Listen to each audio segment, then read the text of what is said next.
Welcome friends, हमारे YouTube channel the students पे। आज हम बात करेंगे भारतीय राज्य व्यवस्था एवं भारतीय संविधान पे। तो आज का वीडियो शुरू करने से पहले अगर आप हमारे चैनल पे पहली बार आए हैं तो हमारे चैनल को सब्सक्राइब करके बेल आइकन को दबाना ना भूलें ताकि आपको लेटेस्ट वीडियो की जानकारी मिलती रहे। तो आइए शुरू करते हैं हम आज का टॉपिक अपना भारतीय संविधान।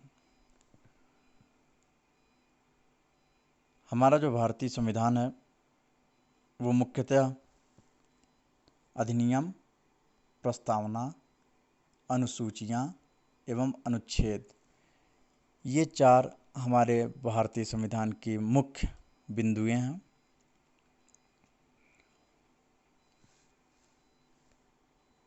हमारे संविधान की शुरुआत एक तरह से 1773 में ही हो गई थी, जब रेगुलेटिंग एक्ट पारित किया गया था। यह एक्ट अंग्रेज़ों द्वारा पारित किया गया। अंग्रेज़ों द्वारा बनाया गया यह प्रथम लिखित प्रावधान था। 1773 के रेगुलेटिंग एक्ट द्वारा बंगाल के गवर्नर को गवर्नर जनरल प्रदान कर दिया गया। ये क्वेश्चन एग्जाम में बहुत आता है कि किस एक्ट के द्वारा बंगाल के गवर्नर को गवर्नर जनरल पद प्रदान किया गया। बंगाल का गवर्नर वारेन हेस्टिंग था।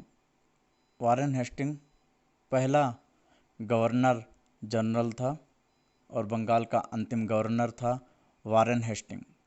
मतलब इसी से ही जब इसका शासनकाल चल रहा था उसी समय गवर्नर के पद को हटाकर गवर्नर जनरल पद को लाया गया था। 1773 रेगुलेटिंग एक्ट के द्वारा कलकत्ता में सर्वोच्च न्यायालय का स्थापना किया गया। वर्तमान में सर्वोच्च न्यायालय में न्यायाधीशों की संख्या 31 है, जिसमें एक मुख्य न्यायाधीश हैं। भारतीय सर्वोच्च न्यायालय की स्थापना 28 जनवरी 1950 को हुई थी। अब बात करते हैं 1813 का अधिनियम। 1813 अधिनियम चार्टर अधिनियम। इस अधिनियम के द्वारा भारत में ईसाई धर्म का प्रचार प्रसार करने की अनुमति दे दी गई थी। 1833 के अधिनियम द्वारा बंगाल के गवर्नर जनरल को संपूर्ण भारत का गवर्नर जनरल बना दिया गया। भारत का प्रथम governor general Lord William Bentinck था और बंगाल का अंतिम governor general Lord William Bentinck था।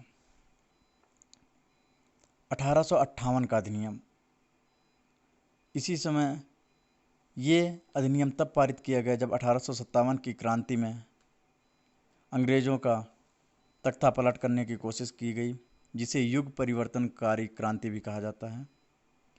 इस अधिनियम के द्वारा महारानी विक्टोरिया ने भारत में ब्रिटिश ईस्ट इंडिया कंपनी को समाप्त कर दिया। ईस्ट इंडिया कंपनी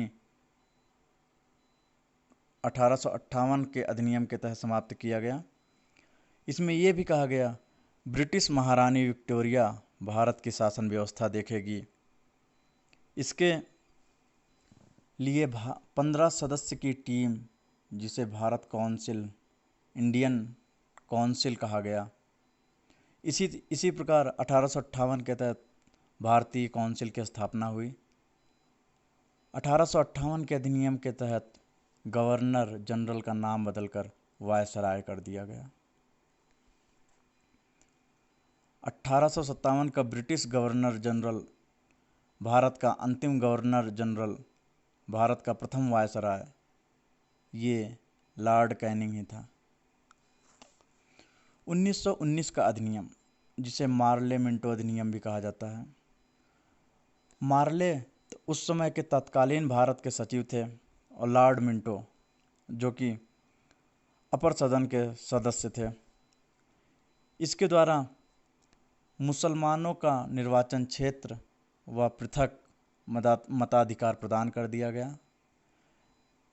एक तरह से 1919 अधिनियम को सांप्रदायिकता के लिए जिम्मेदार अधिनियम भी कहा जाता है। 1905 में बंगाल का विभाजन हुआ था। 1906 में ढाका के नवाब सलीमुल्लाह व सर आगा खान ने 1906 में मुस्लिम लीग की स्थापना की। 1906 में ढाका के नवाब सलीमुल्लाह व सर आगा खान ने 1906 में मुस्लिम लीग की स्थापना की और 1907 में ताप्ती नदी के किनारे सूरत अधिवेशन में, जिसके अध्यक्ष रास बिहारी बोस, उस समय कांग्रेस का 2 भागों में विभाजन हो गया, जो नरम दल और गरम दल के नाम से जाने जाते थे। 1919 के अधिनियम में, जिसे मॉन्टेग्यू चेम्सफोर्ड अधिनियम भी कहा जाता है और भारत शासन अधिनियम भी कहा जाता है, उस समय मॉन्टेग्यू तत्कालीन भारत का सचिव था और चेम्सफोर्ड वायसराय। इसके द्वारा प्रांतों में द्वैत शासन व्यवस्था प्रारंभ हुई, मतलब दोहरा शासन। पहली बार द्विसदनात्मक शासन व्यवस्था प्रारंभ हुई थी। 1919 अधिनियम के तहत भारत में लोक सेवा आयोग की स्थापना हुई। 1919 अधिनियम के तहत अगले 10 वर्षों में भारत में एक कमीशन भेजा जाएगा जो अंग्रेज़ों की शासन प्रणाली की समीक्षा करेगा। ये भी 1919 अधिनियम के तहत आया था। साइमन कमीशन, जो कि 1919 अधिनियम के तहत आया, यह 3 फरवरी 1928 को भारत पहुंचा था और इसी का विरोध करते हुए लाला लाजपत राय के ऊपर लाठीचार्ज हुआ, जिससे उनकी मृत्यु हो गई थी। 1935 का अधिनियम, यह सबसे बड़ा लिखित संविधान था, जिसे लिखित अधिनियम भी कहा जाता है। प्रांतों में द्वैध शासन व्यवस्था समाप्त करके केंद्र में लागू कर दी गई। 1935 अधिनियम के तहत पहली बार भारतीय व्यवस्था के लिए उत्तरदायी शासन शब्द का प्रयोग किया गया। उत्तरदायी शासन शब्द का प्रयोग किस अधिनियम के तहत किया गया? तो इसका आंसर होगा 1935 के अधिनियम के तहत। इसे भारतीय संविधान की प्रतिलिपि भी कहा जाता है। वर्तमान भारतीय संविधान की प्रतिलिपि 1935 अधिनियम को कहा जाता है। भारतीय रिजर्व बैंक की स्थापना 1 अप्रैल 1935 को कलकत्ता में हुआ था, जब इनके पहले गवर्नर थे सर ऑसबोर्न स्मिथ। भारतीय रिजर्व बैंक के पहले गवर्नर सर ऑसबोर्न स्मिथ थे। इसकी स्थापना 1 अप्रैल 1935 को कोलकाता में की गई, मगर 1937 में इसको बम्बई में ट्रांसफ़र कर दिया गया। भारतीय रिजर्व बैंक का केंद्रीयकरण 1949 में किया गया। भारतीय रिजर्व बैंक के प्रथम गवर्नर CD देशमुख थे। 15वें गवर्नर डॉक्टर मनमोहन सिंह, जो कि वित्त मंत्री एवं भारत के प्रधानमंत्री भी रह चुके हैं। 24वें गवर्नर उर्जित पटेल थे। रिजर्व बैंक के प्रमुख कार्य: भारत की साख निर्माण का कार्य और बैंकों का बैंक विमुद्रीकरण एवं नोट छापने का कार्य।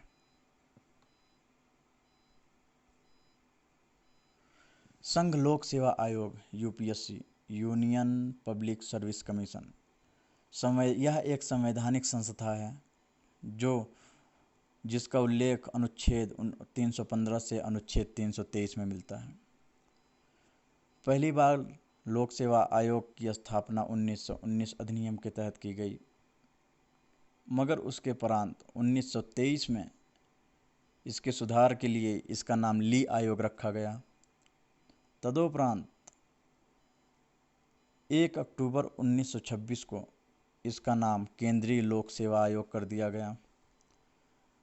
1935 में इसका नाम फेडरल पब्लिक सर्विस कमीशन किया गया एवं 1950 में इसका नाम संघ लोक सेवा आयोग या union public service commission of India किया गया।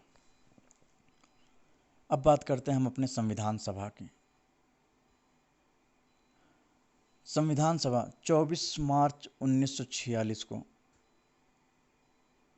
कैबिनेट मिशन आया, जिसके सदस्य थे पैंथिक लॉरेंस, स्टेफर्ड क्रिप्स, एवी अलेक्जेंडर। ये तीनों संविधान सभा के गठन के लिए आए थे। संविधान सभा में सर्वप्रथम 389 सदस्य थे। कैबिनेट मिशन योजना के अनुसार संविधान सभा में 389 सदस्य थे, मगर जब मुस्लिम लीग बहिष्कार कर दी और अलग देश की मांग करने लगी, तब संविधान सभा में 324 सदस्य ही शेष बचे थे। जब मुस्लिम लीग की बात मानकर भारत का बंटवारा भारत और पाकिस्तान के रूप में किया जाना निश्चित हुआ, उस समय सदस्यों की संख्या 299 रह गई थी। भारत विभाजन के समय इनकी संख्या 299 रह गई थी।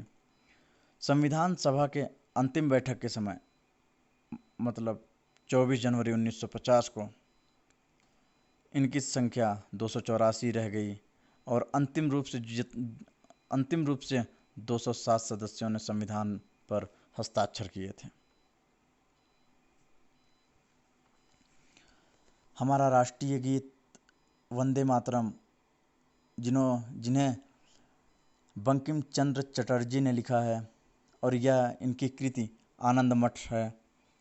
आनंद मठ जो कि बंकिम चंद्र चटर्जी द्वारा लिखा गया था, उसी से हमारा राष्ट्रीय गीत वंदे मातरम लिया गया है, जिसकी मूल भाषा संस्कृत है।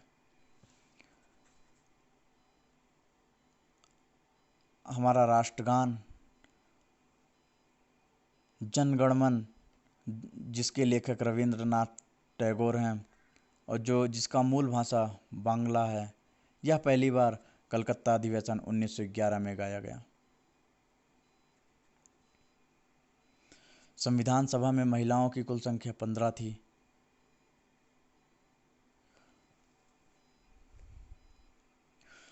संविधान का सार, संविधान का परिचय पत्र, संविधान की आत्मा या हृदय, प्रस्तावना को कहा जाता है। प्रस्तावना में अभी तक सिर्फ एक बार संशोधन हुआ है, वो 42वें संशोधन जो 1976 में हुआ था, जिसमें समाजवाद, पंथ निरपेक्ष और अखंडता, ये 3 नए शब्द जोड़े गए थे।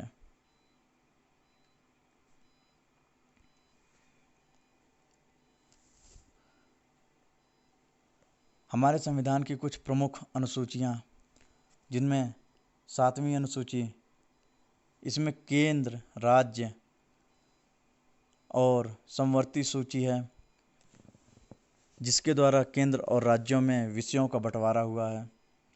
पहले नंबर पर संघ सूची, दूसरे नंबर पर राज्य सूची। संघ सूची वो सूची है जिसको लेकर केंद्र कानून बनाती है। राज्य सूची वह सूची है जिस पे राज्य सरकार कानून बनाती है, और समवर्ती सूची वो है जो इन दोनों से हट के होती है, उसे समवर्ती सूची में डाला गया, जिस पे कानून केंद्र सरकार ही बनाती है। 8वीं अनुसूची यह भाषा से संबंधित है। हमारे मूल संविधान में कुल 8 भाषा थे, हमारे मूल संविधान में कुल 14 भाषाएं थीं, लेकिन वर्तमान में 22 भाषाएं हो चुकी हैं और 23वें भाषा के लिए भोजपुरी का नाम संसद में प्रस्तावित है। 8वीं अनुसूची में अंग्रेजी भाषा शामिल नहीं है। बोडो, डोगरी, मैथिली, संथाली, ये नई भाषाएं जोड़ी गई हैं। 9वीं अनुसूची जो हमारे संविधान में पहले संविधान संशोधन 1951 के तहत जोड़ी गई, इनमें उन विषयों को शामिल किया गया जिन विषयों पर न्यायपालिका में चुनौती नहीं दी जा सकती, और 9वीं अनुसूची में ही आरक्षण यानी कि रिजर्वेशन का प्रावधान है। 10वीं अनुसूची यह दल बदल निरोध कानून से संबंधित है, जो कि 52वां संविधान संशोधन 1985 में जोड़ी गई। दल बदल निरोध कानून से मतलब यह है कि कोई भी चुना हुआ प्रतिनिधि अपना कार्यकाल पूरा होने से पहले अपने निर्वाचित दल को छोड़कर किसी दूसरे दल में सम्मिलित नहीं हो सकता। इसके पहले निर्वाचित प्रतिनिधि अपना निर्वाचित दल को छोड़कर दूसरे दलों में सदस्यता ग्रहण कर लेते थे, जिससे कि सरकार के गिरने का खतरा बरकरार रहता था। 11वीं अनुसूची, इस अनुसूची को 73वें संविधान संशोधन 1992 के तहत जोड़ा गया और यह 1993 में लागू हुआ। इसमें पंचायती राज्य संस्थाओं के 29 कार्यों का उल्लेख है। 12वीं अनुसूची, इसे 74वें संविधान संशोधन 1992 के तहत जोड़ा गया और यह 1993 में लागू हुआ। इसमें शहरी संस्थाओं के 18 कार्यों का उल्लेख है। यह भाग 9A से जुड़ा है।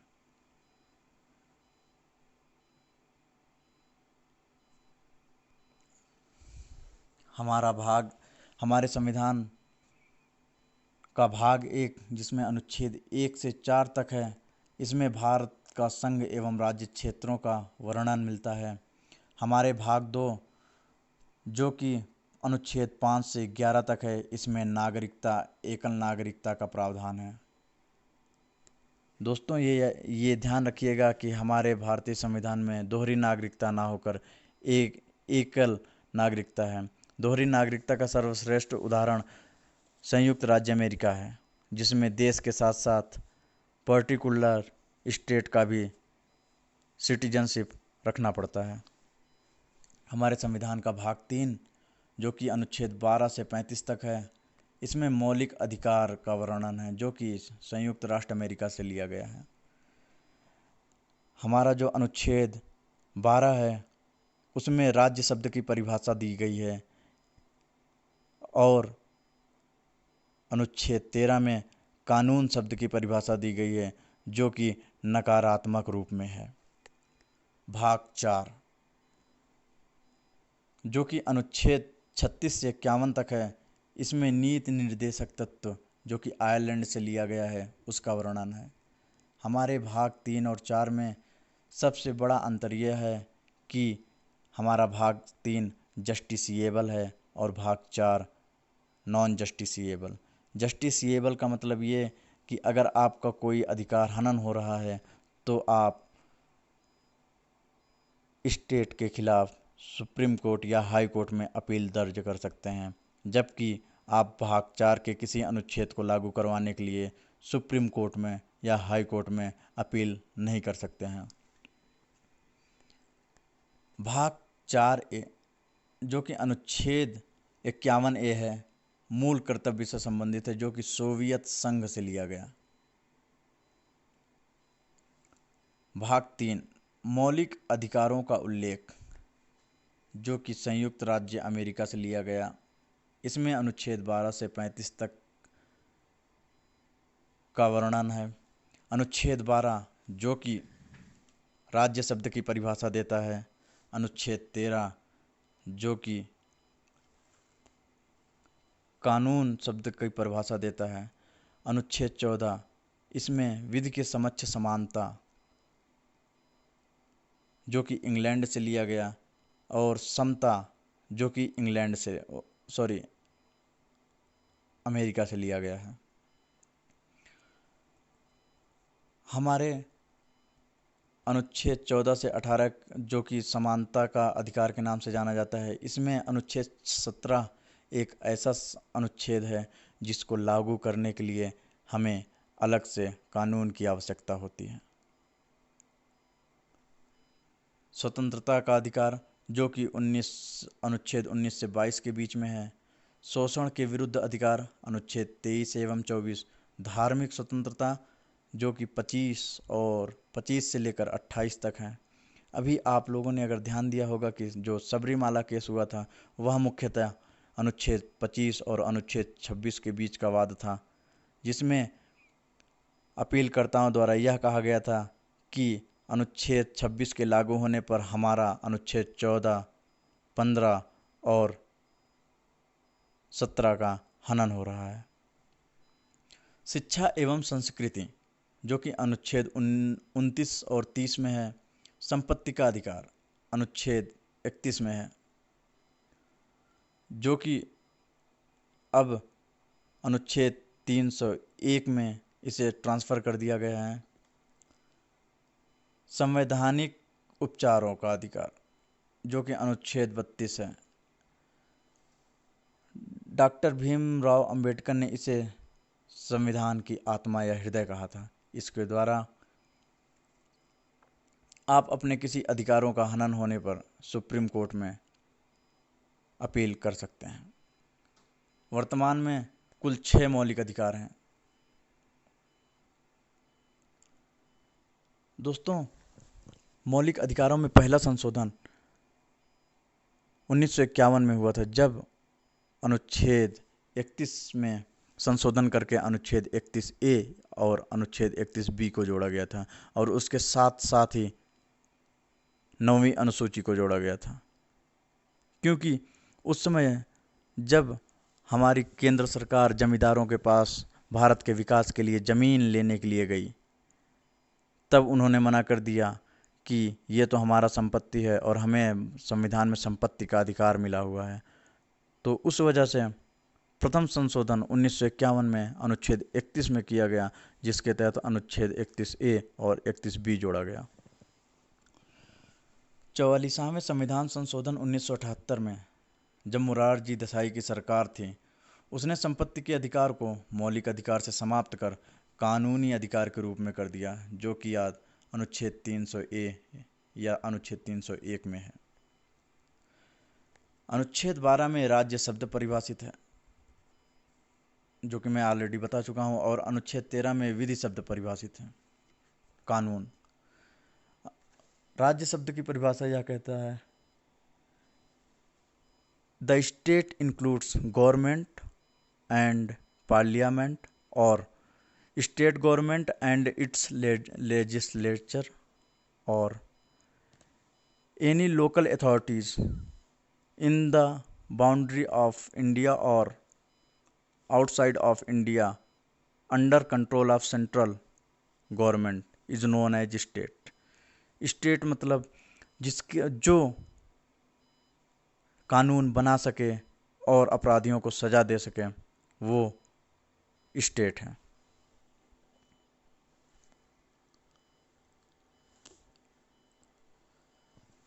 अनुच्छेद 17 में जो कि अस्पृश्यता या छुआछूत का निषेध जिसमें कहा गया है, यह एक ऐसा अनुच्छेद है जिसको लागू करने के लिए अलग से कानून की आवश्यकता होती है,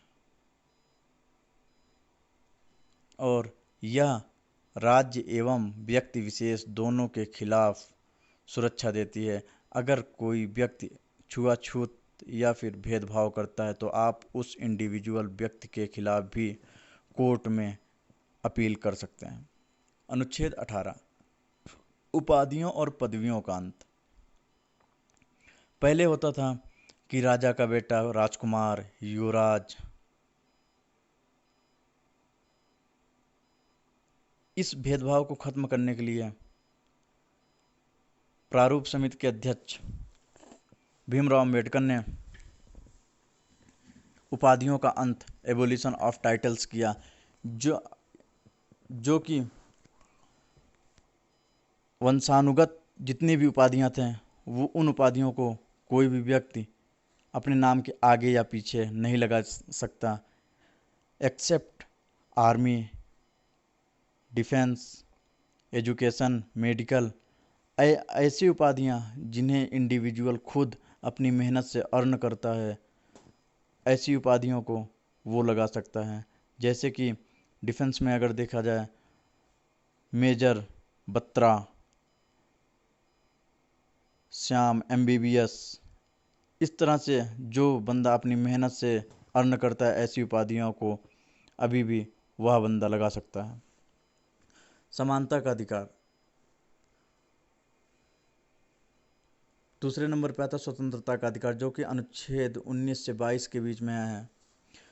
अनुच्छेद 19 में मूल संविधान में स्वतंत्रताओं की संख्या 7 है। वर्तमान में यह 6 कर दिया गया। मूल संविधान में 7 थी मगर यह 6 कर दिया गया। प्रेस की स्वतंत्रता या अभिव्यक्ति की स्वतंत्रता वह 19A1 में है, जिसके द्वारा कोई भी व्यक्ति अपने मन की बात प्रेस के द्वारा, मीडिया के द्वारा या रिटर्न में कह सकता है। ध्वज फहराने की स्वतंत्रता भी 19A1A में है। विदेश जाने की स्वतंत्रता और जीवन जीने की स्वतंत्रता वह अनुच्छेद 21 में है। सूचना का अधिकार अधिनियम 2005 यह भी 19A1 में आता है। बहुत से ऐसी बीमारियां होती हैं जिनमें व्यक्ति एक मृत व्यक्ति की भांति हो जाता है। ऐसे में भारत के सुप्रीम कोर्ट में बहुत बहस चला तो सुप्रीम कोर्ट ने यह गाइडलाइन दिया कि दया मृत्यु, इच्छा मृत्यु, मर्सी किलिंग ऐसे व्यक्तियों को दिया जाना चाहिए जो कि मेडिकली ये प्रूव्ड हो कि ये बंदे अब कभी सामान्य ज़िंदगी नहीं जी पाएंगे। यह मार्च 2018 में सर्वोच्च न्यायालय के द्वारा अलाउ कर दिया गया। 24 अगस्त 1917 को 9 जजों की संवैधानिक पीठ बनी थी, जिसमें निजता के अधिकार, जो प्राइवेसी होती है, खुद की प्राइवेसी, निजता के अधिकार को शामिल किया गया। यह भी अनुच्छेद 21 में है। इसके द्वारा स्वच्छ हवा, भोजन, जल्दी सुनवाई, निःशुल्क न्याय और नींद लेने का अधिकार, यह मुख्यतः ऐसे प्रमुख बिंदु हैं जो कि निजता के अधिकार को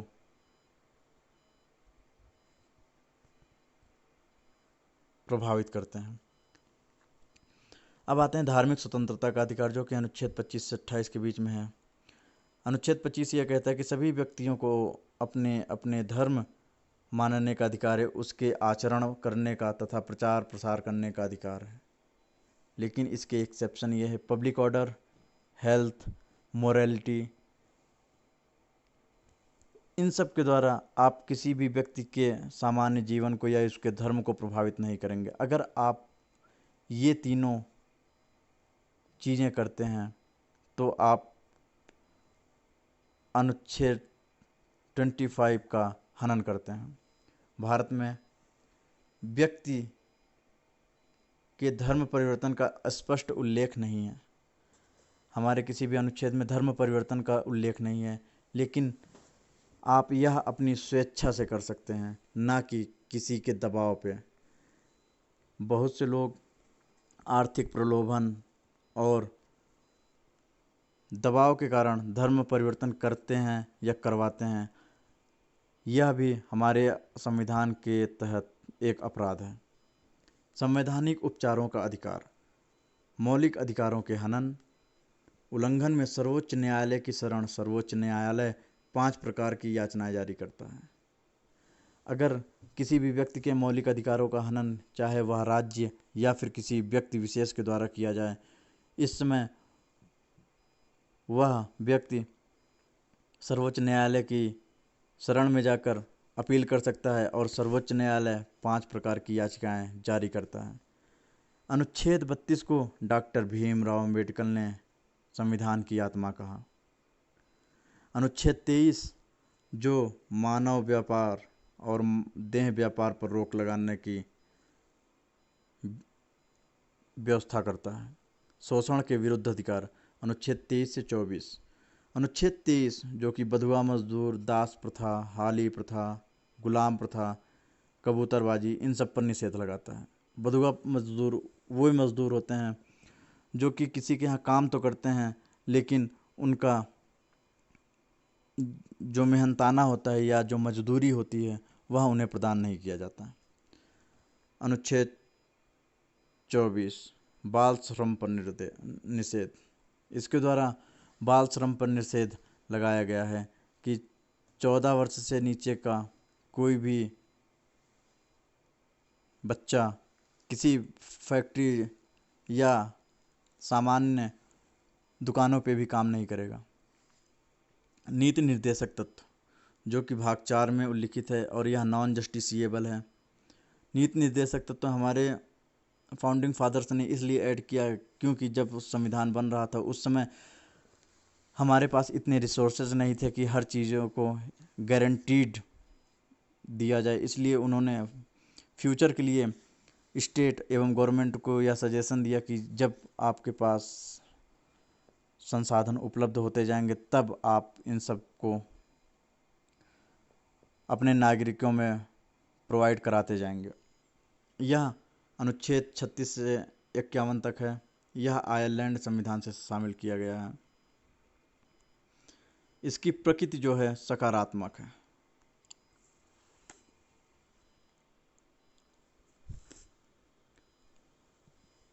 अनुच्छेद 40 यह कहता है राज्य ग्राम पंचायतों का गठन करेगा। अनुच्छेद 44 सिविल यूनिफॉर्म कोड। आपने एक केस सुना होगा शाहबानो केस, वो मुख्यतः आर्टिकल 44 पर था कि आखिर क्यों हम यूनिफॉर्म सिविल कोड लागू क्यों नहीं कर सकते। अनुच्छेद 48 में पशुओं की बलि पर रोक लगाया गया है। 48A में पर्यावरण एवं वन्य जीव संरक्षण पे जोर दिया गया है। अनुच्छेद 49 विरासतों व ऐतिहासिक धरोहरों का संरक्षण का। अनुच्छेद 50 कार्यपालिका व न्यायपालिका को अलग अलग कार्य। पहले मजिस्ट्रेट जो होता था वो डीएम ही होता था, लेकिन इस अनुच्छेद के तहत मजिस्ट्रेट और डीएम दोनों के अलग अलग कार्य हैं। जो मजिस्ट्रेट होता है वो जुडिशियरी यानी न्यायपालिका को देखता है और जो डिस्ट्रिक्ट मजिस्ट्रेट होता है वो कार्यपालिका को देखता है। अनुच्छेद 51 भारतीय विदेश नीति का आधार। इसमें भारतीय विदेश नीति को दर्शाया गया है। मौलिक कर्तव्य जो कि भाग 4A में है एवं अनुच्छेद 51A यह सोवियत संघ रूस से शामिल किया गया है। प्रारंभ में मौलिक कर्तव्यों की संख्या 10 थी, मगर सरदार स्वर्ण सिंह समिति के सिफारिशों पर यह मौलिक अधिकार जोड़े गए। जब 42वां संविधान संशोधन 1976 में हुआ था, जिस समय प्रधानमंत्री मिस इंदिरा गांधी जी थी, उस समय मौलिक कर्तव्य हमारे संविधान में जोड़े गए और जो 11वां मौलिक कर्तव्य है वह 86वां संविधान संशोधन 2002 में जोड़े गए। प्रारंभ में इसकी संख्या 10 थी। मौलिक कर्तव्य 42वें संविधान संशोधन के अंतर्गत जोड़े गए और 11वां मौलिक कर्तव्य 86वें संविधान संशोधन 2002 के द्वारा जोड़े गए। शिक्षा का अधिकार जो कि 51A में है, यह अब एक मौलिक अधिकार है, मूल अधिकार है, जो कि अनुच्छेद 21A में है। यह 86वें संशोधन 2002 के तहत नीति निर्देशक तत्व भाग 4 से भाग 3 में ट्रांसफ़र कर दिए गए। नीति निर्देशक तत्व का अनुच्छेद 45 यह कहता है कि 0 से 6 वर्ष के बच्चों का प्राथमिक शिक्षा यह अनुच्छेद 45 प्रोवाइड करता है और जो यह मौलिक कर्तव्य 46वां जो 11वां मौलिक कर्तव्य है वो 86वां संशोधन 2002 के तहत जोड़ा गया। जब शिक्षा के अधिकार को मूल अधिकार में ट्रांसफ़र किया गया, उस समय 6 से 14 वर्ष के बच्चों को निःशुल्क शिक्षा का प्रावधान दिया गया और 11वें मौलिक कर्तव्य में यह दिया गया कि 6 से 14 वर्ष के बच्चों का शिक्षा अनिवार्य है। अब बात करते हैं राष्ट्रपति। राष्ट्रपति संयुक्त राष्ट्र अमेरिका से लिया गया है। इसका वर्णन अनुच्छेद 52 में है, जो यह कहता है कि भारत का एक राष्ट्रपति होगा और अनुच्छेद 53 यह कहता है कि यह तीनों सेनाओं का सेनापति भी होगा। इसका वर्णन भाग 5 में है, जो कि अनुच्छेद 52 से 151 तक का है। राष्ट्रपति अपना इस्तीफा उपराष्ट्रपति को देता है। राष्ट्रपति की शपथ सर्वोच्च न्यायालय का मुख्य न्यायाधीश अनुच्छेद 60 के तहत इनका शपथ सर्वोच्च न्यायालय का मुख्य न्यायाधीश दिलाता है। राष्ट्रपति को पद से हटाने के लिए महाभियोग प्रस्ताव, जो कि संयुक्त राष्ट्र अमेरिका से लिया गया है,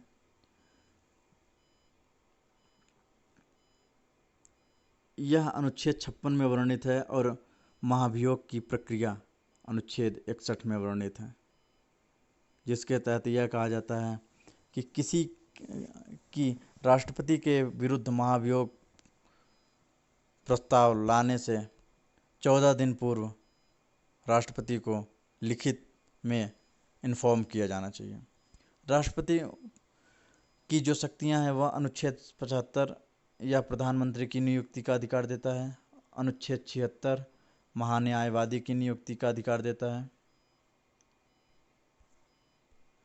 अनुच्छेद 124 सर्वोच्च न्यायालय में न्यायाधीशों की नियुक्ति अनुच्छेद 124 के द्वारा करता है राष्ट्रपति।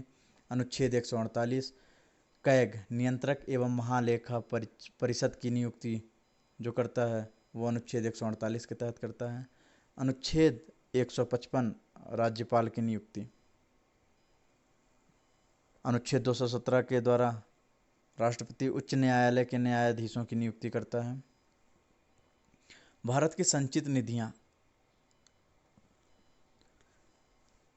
राष्ट्रपति का जो वर्तमान समय में वेतन है वो 5 लाख रुपए है, जो कि भारत की संचित निधि से दिया जाता है। भारत सरकार की 3 प्रमुख निधियां हैं, जिनमें से पहला है संचित निधि अनुच्छेद 266(1) में, जो कि संसद अनुमोदित करती है। दूसरा निधि है लोक लेखा निधि, जिसका वर्णन 266(b) में है। यह राष्ट्रपति अनुमोदित करता है, जो कि भारतीय जनता का खाता भी कहा जाता है। और तीसरी निधि है आकस्मिक निधि, जो कि अनुच्छेद 267 में राष्ट्रपति के द्वारा अनुमोदित किया जाता है। हमारे राष्ट्रपति, राज्यपाल, पीएम इन सभी के शपथ प्रारूप पे ध्यान देते हैं। हमारा जो राष्ट्रपति एवं राज्यपाल होता है वह संविधान की रक्षा व जन कल्याण की शपथ लेता है। संविधान की रक्षा की शपथ राष्ट्रपति अनुच्छेद 60 से लेता है, जिसमें उसका शपथ है सभी प्रकार के सीएम, मंत्री और पीएम वह अपने पद एवं गोपनीयता की शपथ लेते हैं। न्यायाधीशों के लिए और उपराष्ट्रपति के लिए संविधान के प्रति निष्ठा बनाए रखने की शपथ लिया जाता है। मतलब जब राष्ट्रपति और राज्यपाल शपथ लेते हैं वह संविधान की रक्षा और जन कल्याण की शपथ लेते हैं। जब प्रधानमंत्री, मुख्यमंत्री या अन्य मंत्री शपथ लेते हैं तो वह पद एवं गोपनीयता की शपथ लेते हैं। जब सुप्रीम कोर्ट या हाई कोर्ट के न्यायाधीश शपथ लेते हैं एवं उपराष्ट्रपति भी जब शपथ लेते हैं तब वह संविधान के प्रति निष्ठा बनाए रखने की शपथ लेते हैं।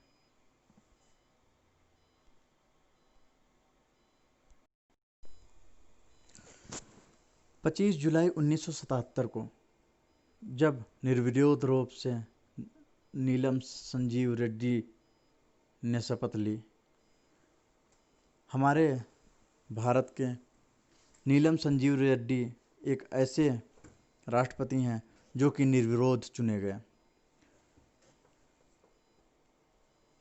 25 जुलाई 2017 को भारत के 14वें राष्ट्रपति रामनाथ कोविंद ने शपथ ली।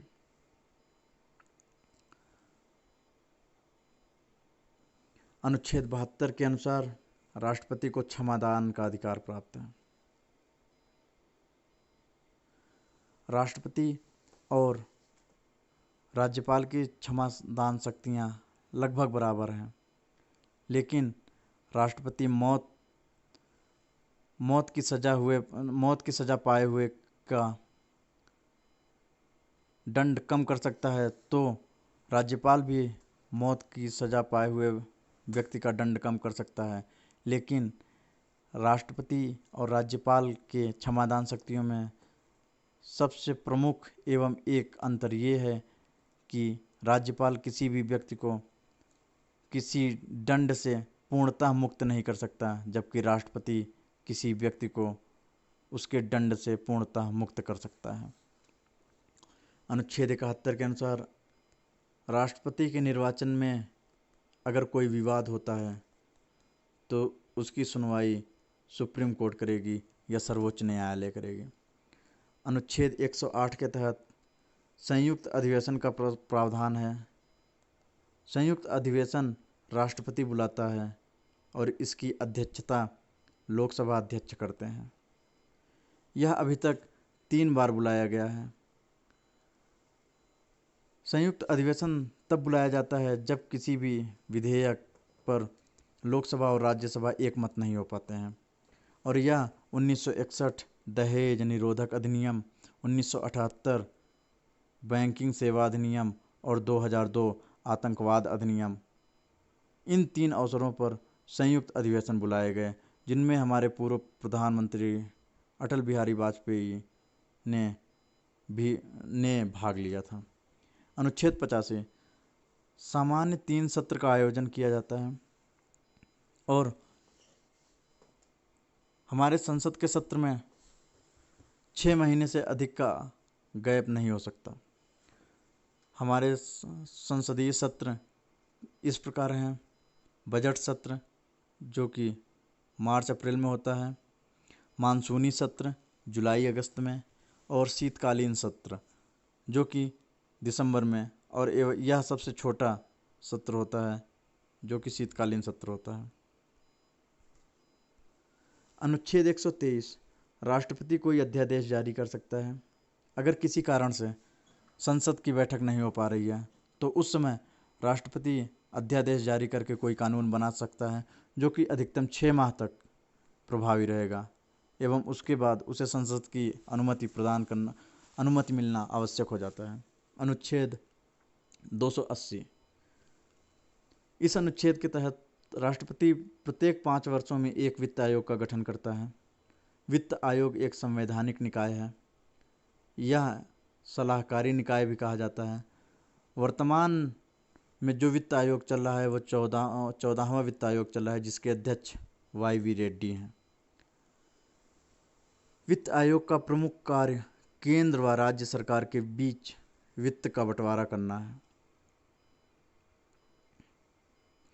15वें वित्त आयोग का गठन 2020 से 2025 के लिए, जिसके अध्यक्ष NK सिंह हैं। 15वें वित्त आयोग के अध्यक्ष NK सिंह हैं। अध्यादेश जब संसद का कोई सत्र चल नहीं रहा हो, ऐसी स्थिति में कोई ऐसा विषय उत्पन्न हो जाए जिस पर कानून बनाना हो, तो ऐसे में राष्ट्रपति को अधिकार है कि वह अध्यादेश से कानून बना सकता है। अनुच्छेद 352 से 360 जो कि आपातकालीन शक्तियां हैं। अनुच्छेद 352 जो कि राष्ट्रीय आपातकाल से संबंधित है। अनुच्छेद 356 राष्ट्रपति शासन या संवैधानिक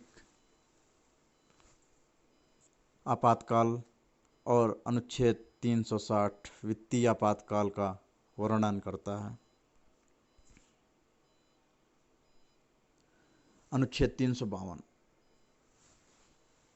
यह इसके द्वारा संपूर्ण भारत में आपातकाल लगाया जाता है। इसके मुख्य परिस्थितियां बाह्य आक्रमण, युद्ध की स्थिति, सशस्त्र विद्रोह के आधार पर, जो कि पहले आंतरिक अशांति के नाम से जाना जाता था। यह अभी तक 3 बार लगाया जा चुका है। 1962 में जब भारत और चीन का युद्ध हुआ, 1971 में भारत पाकिस्तान के युद्ध के समय, 1975 आंतरिक अशांति 21 महीनों तक, जो कि तत्कालीन प्रधानमंत्री मिसेज इंदिरा गांधी ने 21 जून 1975 को लगाया था। अनुच्छेद 356 संबंधित राज्य का संवैधानिक तंत्र विफल होने पर, जैसे किसी राज्य में सरकार बनी, चुनाव हुए और कोई भी पार्टी बहुमत नहीं प्राप्त कर सकी, तब संवैधानिक तंत्र विफल होते हैं। या फिर राज्य में सरकार गिर जाए, तब संवैधानिक तंत्र विफल होते हैं। उस कंडीशन में अनुच्छेद 356 लागू किया जाता है, जो कि संविधान सभा के भंग होने पर केंद्र सरकार की बात जब कोई राज्य नहीं मानता, उस संबंध में भी केंद्र सरकार उस राज्य पर 356A की घोषणा कर देता है। अभी तक सर्वाधिक